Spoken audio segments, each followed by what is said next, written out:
Good afternoon, everybody. Dan Lopez here, your host of Lunch with Local Legends. We're a Facebook Live show where we interview local businesses, professionals, community leaders, tradesmen, basically, and people that make a difference in our community.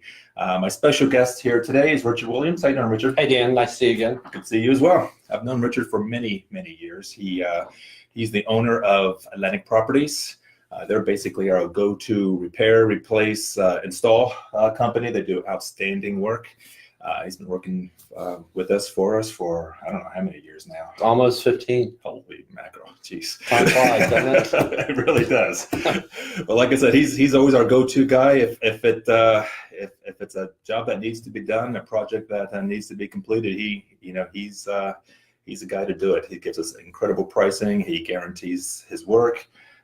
His response is absolutely incredible. I can't say enough good things about you, Richard. Thank you. Appreciate that. Right. Well, tell us a little bit about how you got started. Tell us about Atlantic Properties and how it all came together. Well, it's funny enough that Atlantic Properties didn't start with Atlantic Properties so much as it started with, in the 90s, I bought a triplex off of Daytona Beach, and unfortunately, I was the very first triplex on the beach side across from City Hall, and I always got code enforcements and building inspectors and stuff like that. And it was easy, right? Yeah, it got to the point where finally I got in hold of one of the building inspectors. And it was so often that we were doing building inspections and fire code enforcement and stuff like that. I was going broke because one guy would say one thing and another guy would say, I'd put bars on the window and say, what do you put bars on the window for, from the fire inspector. Right. So we had to learn real quick how to do this. It was inconsistent. Yeah, it was. We had to learn, or we were not going to make it owning this building. Gotcha. So it gave us a lot of experience, and so I finally, probably in the early 2000s, sold that, and I retired from public supermarkets, which gave me a lot of great training in business. But then I started flipping houses. And I flipped houses for a while and got into the electronics, home electronics, and theater and everything. And you were doing low voltage work, right? I was doing low voltage work, and somehow word got around, and Tina actually bought a TV from me back then. And I was flipping houses and doing that. And as you know, I was doing a house in DeBerry, and you sold it for us. Yep. You sold that house over there on Rosedale. And so I was enjoying that part of it, but I saw where the market was going back in 2005, 6, and 7. I knew where the market was going. Matter of fact, we had a house on Rutherford that we just sold it at the last minute. Before the market turned. Right. And I think you came to me and said, my wife does property management, and can you come talk to her and do some work for her? And that's where it started. So, and it's been uphill since then. Outstanding. We've grown. I'm pleased to say that we employ a lot of people. I have a great, fantastic crew. Bethany and Allison in my office. I couldn't say more about them. I have some guys that have been with me for a long time. I call them newbies. I like calling them newbies. You kind of like. How do you define a newbie? You know what?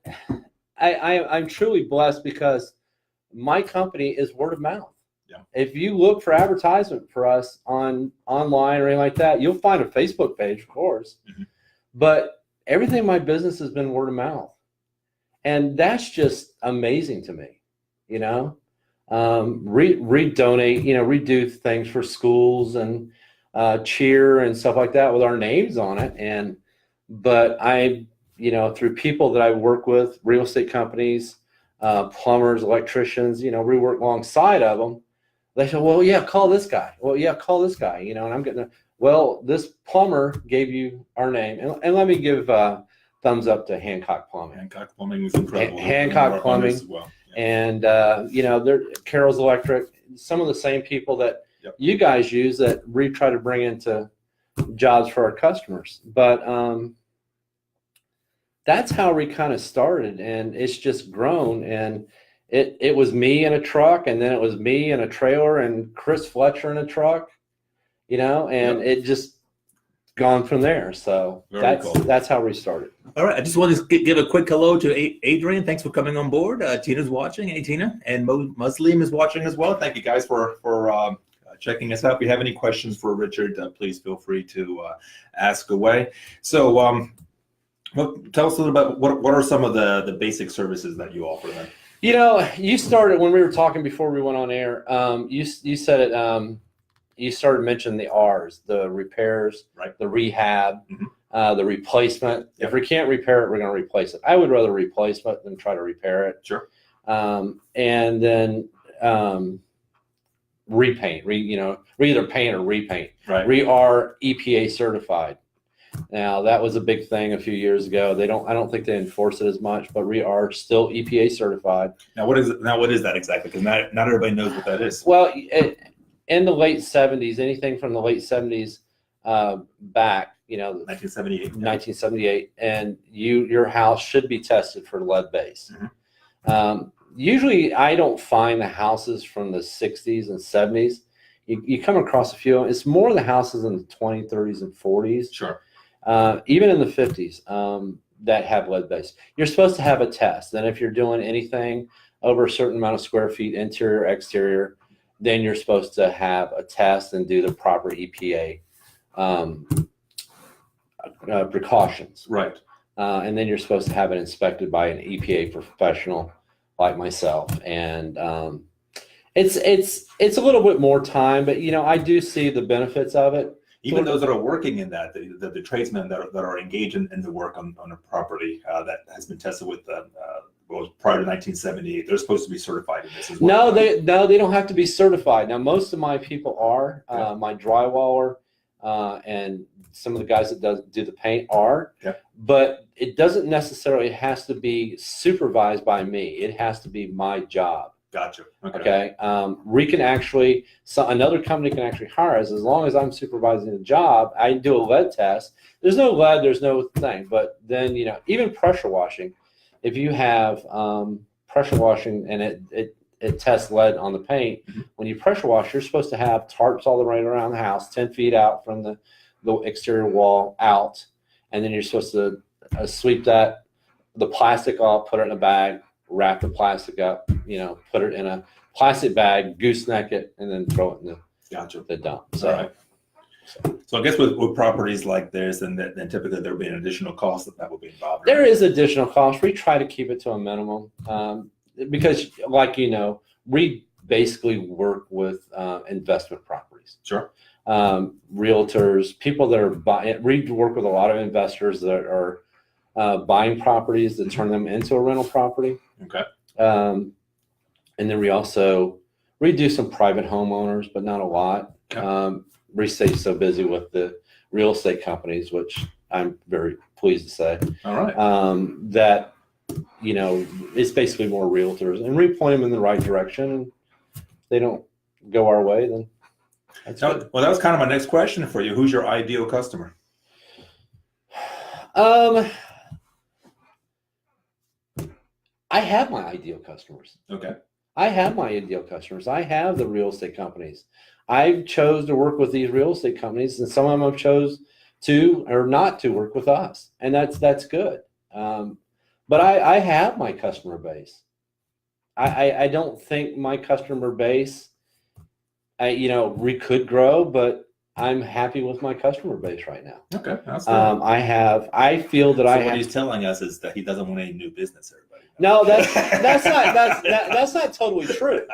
That's not totally true. But I have a great customer base. I mean, I have you and several other of the real estate companies here. They work well with us. They work well with the girls in the office. We're in tune, and I think that's why we are what we're at now, because we are in tune with the real estate companies that we deal with. That we know what they want, that we know what they expect. And it takes more than just knowing how to do the work, right? Exactly. There's more involved than that. Exactly. Quick hello to Jackie Stansel. She's saying hello to you. Hi, Jackie. How are you? We miss you. We do. We Um, definitely do. So, I mean, so it's not just knowing how to do the work. It's not just being no, willing to go out and do the work. It's what would you attribute your success then? um, we're punctual. Yeah. Um, even on work orders. Now we have two different sides of our company. We have the maintenance side, and then we have the repair, rehab, and where we have the rehab, repair, and replace is two different stuff. The maintenance side is a guy that actually comes out and does the general maintenance. Could be filters, light bulbs, smoke detectors, anything like that. Mm-hmm. The other guys, they go in, they do the demo, the tearing the carpet, the tile, and if baseboard needs to be done, and cabinets and whatever. Mm-hmm.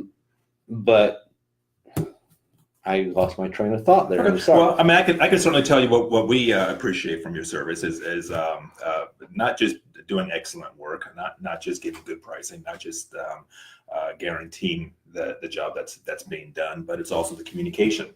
Being able to efficiently and effectively communicate the job that needs to be done, that communication coming back to us, letting us know where you are in the steps and when it's completed, and the fact that your billing, how you handle the billing of it as well.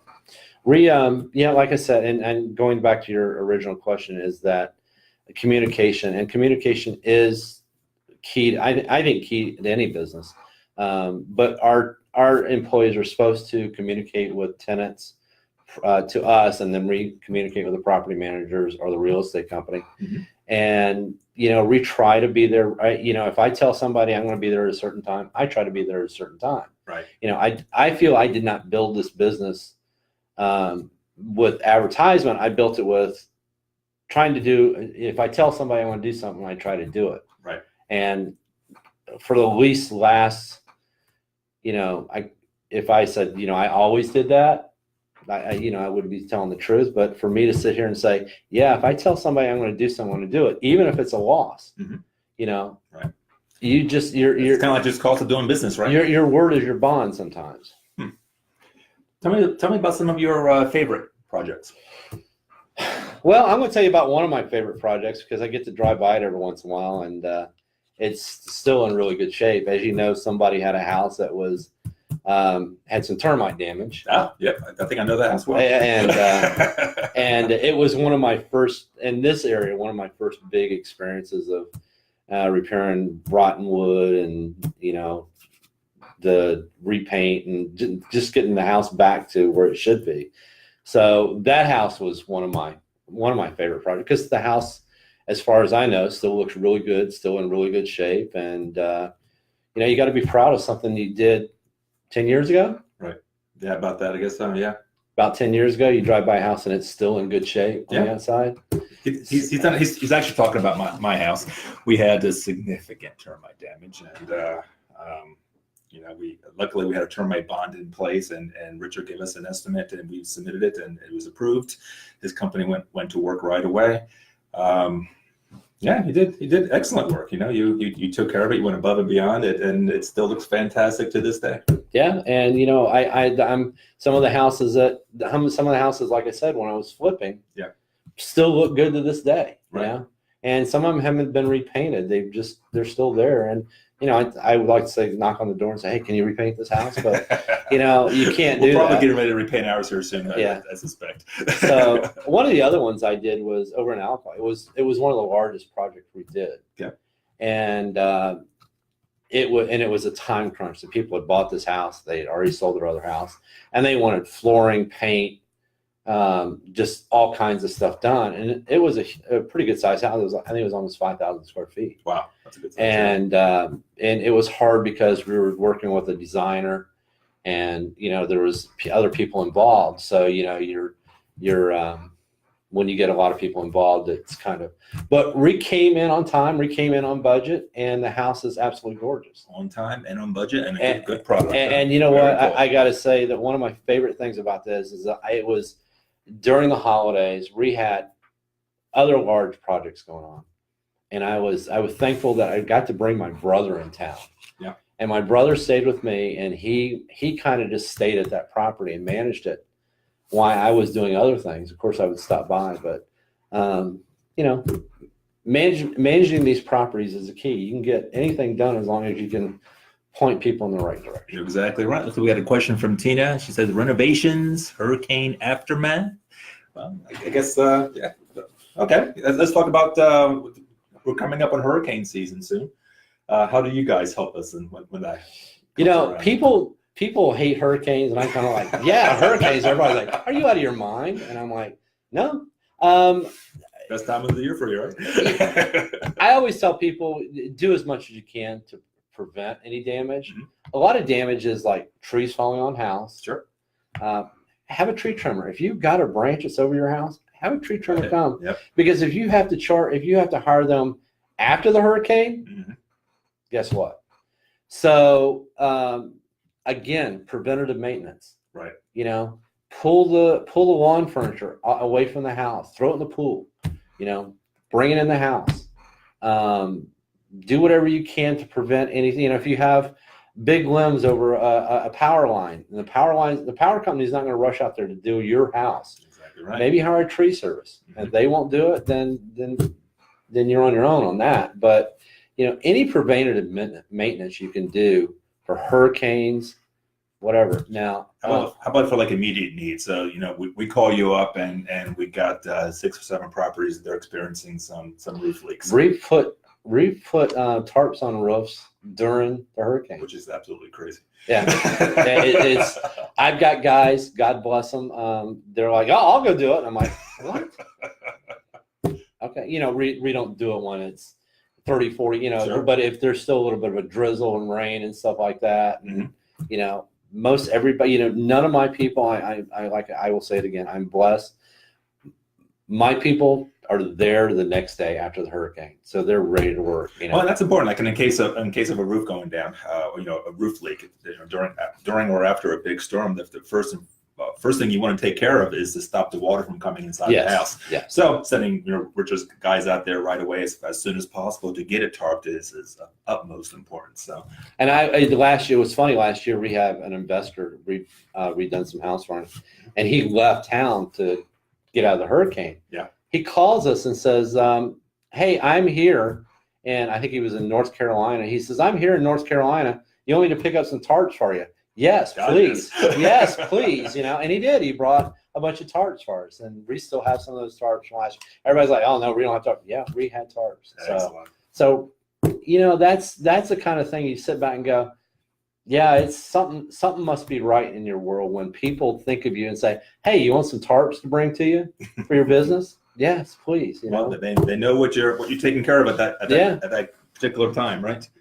All right. Well, so how has the business changed for you? You know, from because you started, you said in the early start of the millennium, right? Yeah, restarted. Like I said, it was me just rehabbing houses to flip them. Yeah. And we got pulled into property management again. And let me say, back when in Daytona, we were actually doing some work for investors after we had started, after working on our property. Yeah. And then we got pulled into this again after the electronic thing. So it was me in a truck, you know, and I was just, okay, I'll go do this, and I'll go do this. And then I had people that were friends of mine or acquaintances, and they would say, well, I can help you, you know, and I pulled them in the truck, and we had one truck and a trailer, and then buy a couple of vans, and now we have, you know, a bunch of trucks and a bunch of vans, and you know, and that was one of our biggest things. And then one of the things I felt that was a positive in our business is we would go, and even I know a lot of people do it now, but we would go out and take pictures of the job before and after. That's huge. I can't tell you how helpful that has been over the years for us. You know, we would go out there. Even I remember one job that the tenant was complaining that her pots were sitting crooked on the stove. Okay. Because it had the wrong burner thing. Sure. This is very early years. And so I went there and put the correct ones on, and I put a level on the burner and took a picture of it. And I know people laughed at that, but you know what? It was like, it's fixed. It's corrected. Right. I move on, you know? So that's what you have to do. You have to fix something, try to prove to somebody it's fixed. Our work orders now, they have initial lines and a signature. Okay. the tenant or the homeowner or whatever, they're supposed to initial everything, check everything, and they're supposed to sign it, and that the job is done. You almost treat it as if you're planning on sitting in a courtroom one day defending the job that's been done. And we've been told that our work orders and our pictures have protected property managers. Yep. You do this kind of stuff, and you protect. You are our customers. We have to protect you. And if it's taking pictures and stuff like that. Just yesterday, we sent one of our guys back. The investor is in New York City. Yeah. He doesn't get to see his properties. He has no clue. Right. So we sent him. The guys asked us, "Oh, can you send me pictures?" Of course. The pictures weren't enough. They weren't to my liking. I sent the guy back on my time. You take the pictures and you send them back. You send them to the investor in New York. Very cool. So Say a quick hello to Anna. Hey, Anna, thanks for coming on board. She was part of the Super 8 when we all went up to Panama City. She helped out considerably. She knows how to use a chainsaw. How you doing, Anna? Kevin, thank you for coming on board. And Kevin says, thanks for sharing. I'll be calling Atlantic Properties in the next office rehab. Well, Richard said he doesn't want any more work, so. I didn't say that. I didn't say that. I said that if we didn't, I'd be, because I have a great customer clientele. And you can't, when you have great customers, and of course there's, we don't do everything perfect, and, nothing gets done perfect, but we try to correct it. And I think that's why we've been around for as long as we have, Oh, sure. Absolutely. That's a testament to your success for sure. Tina says, great for insurance claims as well. That has to do with your, with the way that you handle your invoices and taking the photos and keeping the history of everything. Outstanding. Yeah, and let me say, we're always on a learning curve. Absolutely. Yeah. We're always changing, right? Yeah, it's constantly changing, and you would think well, I've got this set, and then you have to change something else because of the learning curve, especially with everything being on the internet. Right. At Folio. Kevin says, just kidding. Actually, I was kidding, Kevin. But feel free to call and he can absolutely help you out. Oh, no. He says, in that case, forget it. That's okay. You got to read the whole stream of communication. That was my mistake. Richard Davenport joined us. Thanks, Richard, for coming on board. Appreciate that. So do you do any low voltage work at all anymore? Or? We don't. We hang some TVs for some personal clients and stuff like that. But not really. We don't do any low voltage. We don't. Honestly, we don't have time. You kept busy enough with what you're doing right now. Yeah, we do. I mean, I'm actively seeking new employees. Let me say this. One thing about our business, we said how has business changed from start to now. When we started, it was a paycheck. Well, now we supplement health insurance. Nice. For our employees. If they have an insurance policy and they improve it, then we supplement their health insurance. If they want to do an investment like a IRA, we contribute to their investment. Well done. You take care of your people. You got to. You take care of your people. We just helped one of our employees purchase his first house. So that's what it's all about. That's what it's all about for me. Outstanding. All right. Kevin's got a question. He wants to know the phone number. Tallman also joined. Hey, Todd, thanks for coming on board, buddy. You want to give Kevin the best phone number to call? You can contact our office at 386-668-3787. No, I'll say it again.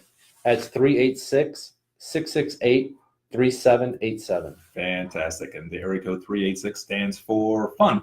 Yeah. No, does it? It does, actually, yeah. Okay. See, you learn something every day. How's that? Volusia County, they somehow got that, so I don't know. So what are some of the challenges that you face with your company? Growing. Okay. Too much growth? Not enough growth?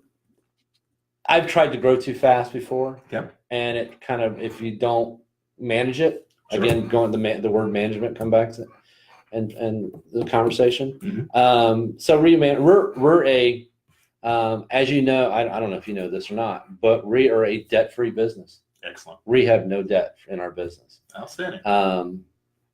So one of the other challenges, if I can bring this up, one of the other challenges, and I think one of the things that makes us still,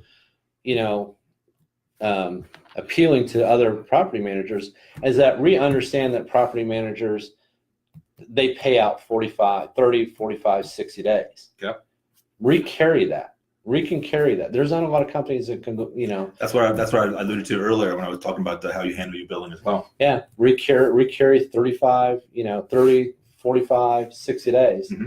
And the reason that's so important, just for those who don't do property management, is because basically we pay the vendors from the collected rent. Right. So if we have already paid out the rent proceeds to the owner, we got very little money sitting in the account for each individual property.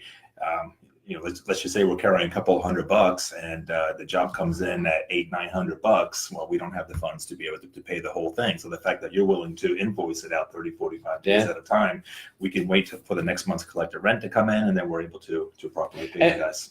And we actually do carry in-house financing. Nice. We'll come across an investor or a homeowner or whatever, and they'll say, I need to get this done, but I can't pay you all right now. Right. So we will carry the financing. Outstanding. Am I going to finance you a whole new house? No, but your repairs, yes. And I understand. You get into these properties and you have hurricane damage, you have fire, you have, you have a tenant destroy a home. Mm-hmm. We understand this. So you heard it here, folks. Richard's a very rich man. He's willing to finance your job. I'm not rich. I'm just saying that we carry properties as is anyway. So we can carry the financing on the properties for a little bit. That's huge. I mean, like you said, not a lot of other companies will be willing to do such a thing. So that's incredible. That's a great service that you guys offer. So seeing as how it seems like your typical customer is going to be property managers or realtors or you've got your individual homeowners as well. Right. What recommendations then do you have as far as maintenance go on a property, generally speaking? Well, I as we talked before, and I try to stand on my soapbox and preach this. Maintenance is key. Right. I don't want to come in and replace your drywall. I don't want to come in and replace your baseboard because the exterior needs to be painted. Okay. I know everybody thinks, well, it's concrete. No, that's not true. Stucco, as you well know, water can penetrate stucco. Absolutely. I don't want to fix unnecessary repairs. And if I could sell you a paint job and save you so much maintenance down the road, mm-hmm. I'd rather do that. Also, and we don't do any AC work, yep. But AC maintenance is, especially on rental property, right. The filters don't get changed. The lines don't get blown out. You don't blow them out anymore. You actually, you use low pressure. You don't use, a lot of people used to blow them out. You don't blow them out anymore. Right. But clean the condensation lines because they overflow. They damage baseboard. They damage the box underneath the AC equipment and everything like that. So maintenance to me is key. And, it could be anything from maintaining the smoke detectors. I go into properties and I'll see children and parents, and the smoke detectors are taken down. Right. Yeah. And huge safety. Please don't do that. Right. Spend the $50 for a new 10-year mm-hmm. smoke detector. Don't take them down. Exactly. Call and have them repaired. Right. So maintenance is key. Lawn maintenance. We don't do lawn maintenance, but a lot of investors, they'll see their property after 2 or 3 years and they'll, it's a mess. Oh, the tenant said they were going to take care of the yard. No. Don't depend on that. Don't depend on that. Right. Make sure your yard, even if the lawn maintenance comes by once a month, twice a month, mm-hmm. So if you go out to a property and you're there for a specific job and you take note of something that perhaps the owner should be aware of or the management company should be aware of, do you take it upon yourself to kind of? I did. Right. I just made a phone call the other day. There was a property that we had an eviction on, and redo evictions. They handle evictions. Redo evictions. I'll never understand it. We could make another whole lunch about this. But I went to a property that it was an eviction, and the house was just in really bad shape, infested with bugs, and I got on the phone. I actually sent an email because I always try to do everything email so it's in writing. Right. And that's one of the how is property managed, how's my business changed. Mm-hmm. You send everything in email, and that way you have it in writing. We've actually bought another phone in our office. It's a cell phone. We text a lot of our tenants now. Right. Because they're sitting at work, they can't take a phone call, but they can answer a text. Right. So, but anyway, resend emails and pictures and stuff like that about our property that could have damage, or, you know, we walked up to a property and the doors are wide open, just wide open. Mm-hmm. You know, the backslide glass door, and there's no damage. You know, I luckily enough, there's no damage, but you walk into a property, you know, okay, did somebody show this property and not lock it up? Right. Did somebody that had a key to this property get back in? Mm-hmm. You know, so. Well, I know you've helped me with that a few times as well. I've had some properties, and I remember one property in particular where it just kept getting broken into over and over and over. Oh yeah, just about every other day. And you would go out there and board it up for us, and then eventually I'd be there every day boarding that property up. I was doing it myself. That's. And just to clarify, we were saying that you do evictions. You don't actually follow the evictions. And do that whole process. No. During the eviction process, once the sheriff goes out there to clear the property, you meet the sheriff officer out there. We meet the officer out there, and rehab met the officer and taken the property back over. But most of the time, it's a realtor that will take it over, and they'll say, okay, change the locks. And usually when they change the locks, one of the things that we'll do with changing the locks is we'll check the refrigerator, because people leave food in the refrigerators. Sure. And you don't want to do that. Right. Yeah. And of course, you handle the personal items that are in the property. We'll have to do it. We'll have to do an estimate on the personal items, but when we're doing the eviction, we go ahead and empty the refrigerator. Right. Now, something that's had their power off for a long time, I let the other guys do that. I don't do that. Anyway. So. All right. So with painting a property, then.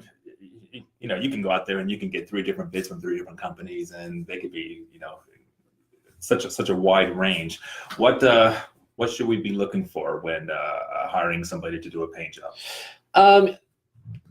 They're going to have the knowledge of how to prep the house. Okay. Prepping is key. Everybody says that, and that's true. So what's involved? Prepping is key. Pressure washing. Yeah. Okay. Pressure washing, get all the dirt and stuff like that. And then what a lot of people don't understand is that after you pressure wash it, if you run your hands across the property and it has a chalk to your hand, right, then it needs to be prepped. And what we do is we take a product and we take a pump spray bottle and back roll it, and it seals that paint. Okay. Because that chalk will make the peeled paint later in time. Yeah, so there's like a barrier between it, right? Right. And so there's a lot of things we do to make sure the house is ready to paint. Yeah. If there's wood rot, we need to point that out to the homeowner. There's no sense of painting rotten wood.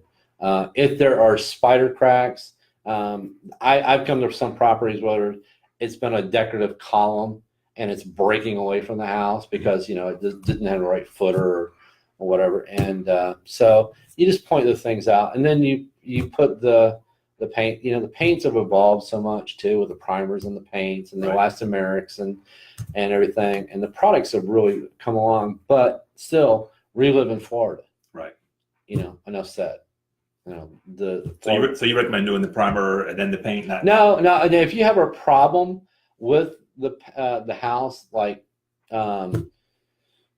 you have an area that needs to be primed separately. Mm-hmm. Now they're like stucco. A lot of stucco will have a metal corner bead on it, right? And we'll have to sand that down, and then we'll do an oil-based primer on that area. Gotcha. So that doesn't bleed through. We actually treat it also. We actually treat it with a rust agent, and then reprime it, and then repaint it. So there's a lot of things that we do that most people wouldn't see or most people wouldn't bring to your attention. Mm-hmm. I don't want you to call me back. I want you to call me back in 8 years and say, my house needs to be painted again. There we go. If you call me back in a month, I'm going to take care of it. Gotcha. Again, let me emphasize that I have a great group of people. I had people that have been with me. My drywall guy, Rick's been with me for. There's nobody better. There's nobody better than Rick. He can go in and do drywall, and I won't ever get a phone call. Right.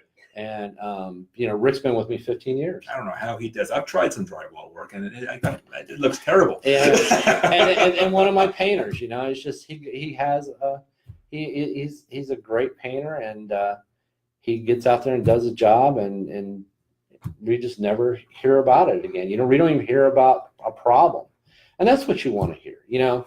And let me say that touch-ups though are very difficult. Yeah. Well, just trying to match it. Sure. Just matching the paint, because those chemicals in the paint have changed. The chemicals in them change because of the smells and stuff. And you can have a paint, the color's dead on, but the sheen's going to be off. Right. Yep. So that's a problem. But nothing worse than when somebody tries to touch up paint with semi-gloss. No. Let's say this. I love tenants that try to touch up their own houses. So let's not discourage that, okay? It usually means a whole new paint job, right? Yeah, it needs a whole new paint job. Yeah, but funny. It's gotten to on maintenance, I really would rather maintain your house and then have to go do repairs, because we do enough of getting properties ready for new investors and new real estate companies and everything like that. Right. That going and doing a flood, unless it was for a hurricane, or water intrusion or smoke or whatever, I'll do those, but I'd rather prevent you from having those. Gotcha. Right.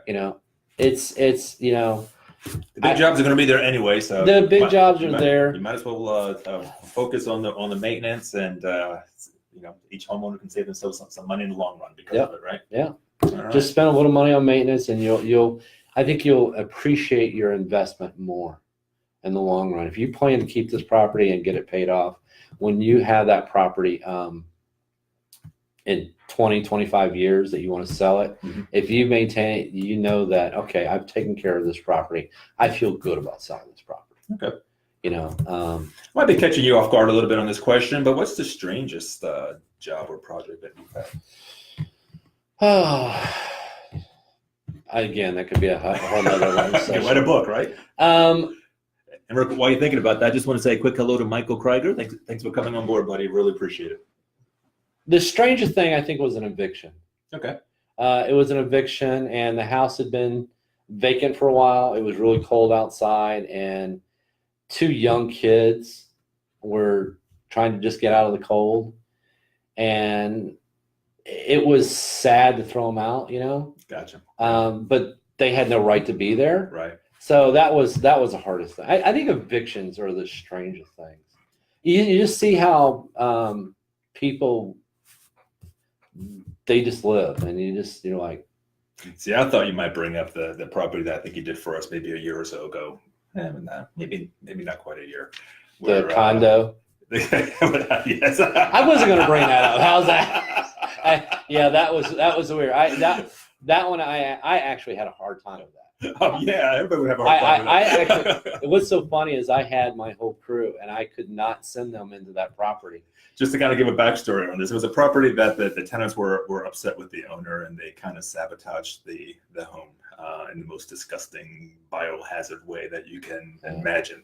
And Richard's guys went in there. And no, Richard went in there. Okay. Right, yeah, my guys are like, we'll do it, but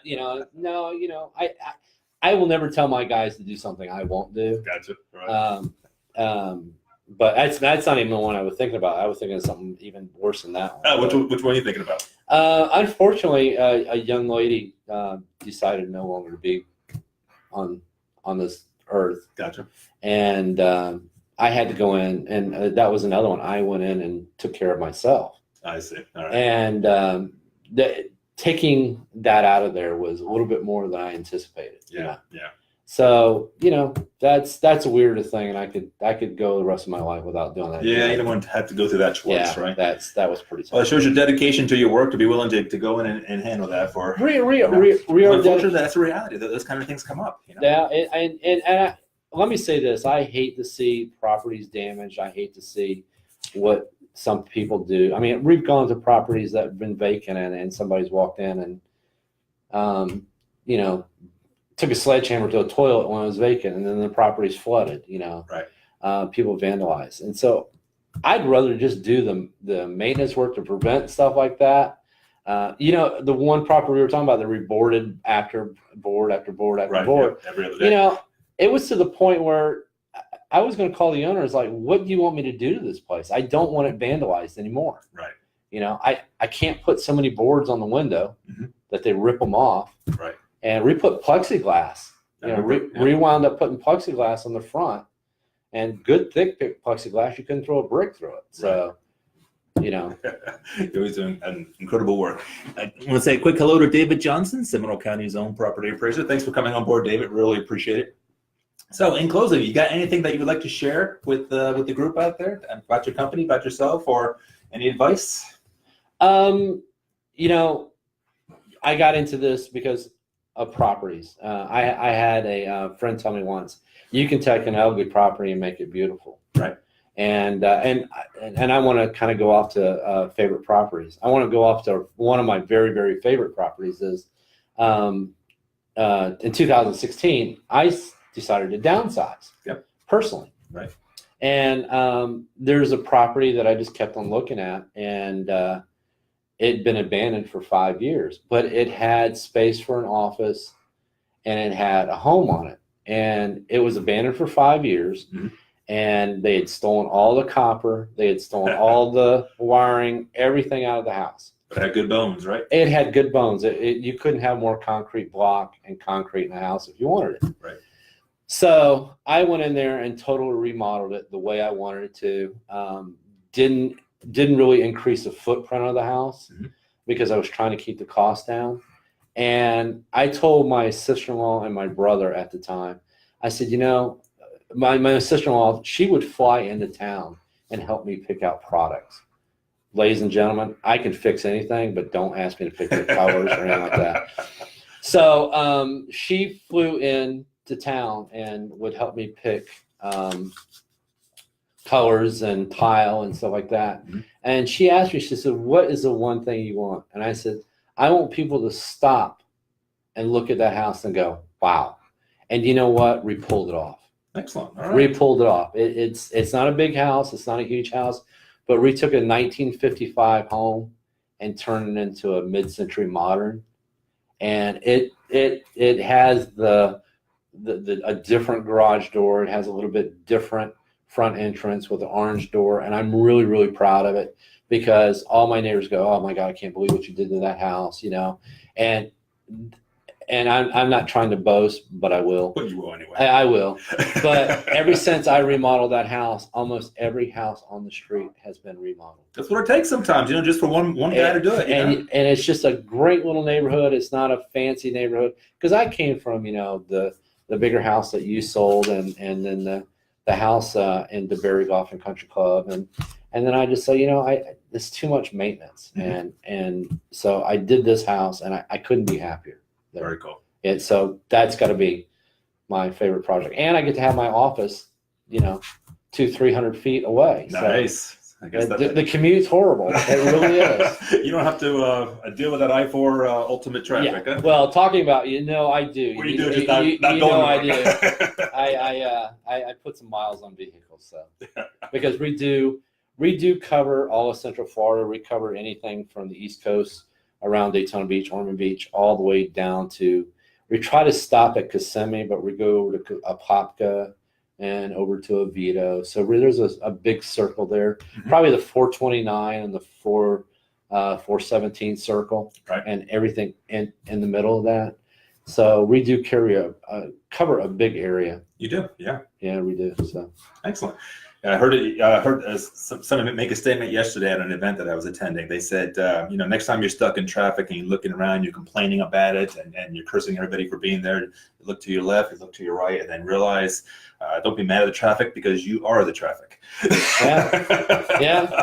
Yeah. And Rio supplied all our trucks with, we did at first supply with GPS, but now that everybody has GPS on their phone. Yeah. But resupply our trucks with sun passes, and the guys communicate with us, and I tell them, I said, if after 3-4 o'clock, jump on 417, jump on 429, yeah, please, Not because I'm trying to save hours. It's because I don't want you stuck in that van any longer than you have to be. Absolutely. So That makes you less efficient, right? right. For sure. Quick hello to David Hill. Thanks for joining us, David. Really appreciate it.